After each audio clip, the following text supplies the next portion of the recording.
Hello guys, so మన స్టైల్లో వేడివేడిగా ఎగ్ ఫ్రైడ్ రైస్ ఈజీగా అయిపోయేలాగా ఎలా చేయాలో ఈ వీడియోలో చూపించేస్తాను. తప్పకుండా చూసేయండి. సో ఫస్ట్ అయితే పెద్ద కడాయి తీసుకొని అందులోకి ఆయిల్ యాడ్ చేసుకొని కొంచెం వేడైన తర్వాత అందులోకి చాప్డ్ ఆనియన్స్ అండ్ మిర్చి యాడ్ చేసుకోండి. నేను కొంచెం సాల్ట్ ని యాడ్ చేసుకున్నా సో దట్ ఆనియన్స్ త్వరగా ఫ్రై అయిపోతాయి కాబట్టి. ఫ్రై అయిపోయిన తర్వాత అందులోకి పసుపు, కారం, మసాలా కారం, garam masala and chicken masala add చేసుకొని ఆనియన్స్ కి బాగా పట్టేంత వరకు కొంచెం సేపు ఫ్రై చేయండి.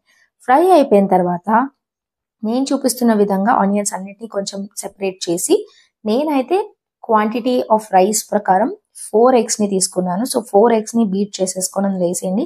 కొంచెం సేపు అయిన తర్వాత కలపండి, ఎందుకంటే మీకు చిన్న చిన్న ముక్కలు కాకుండా ఎగ్ అనేవి కొంచెం పెద్ద పెద్ద ముక్కలుగా ఉంటాయి.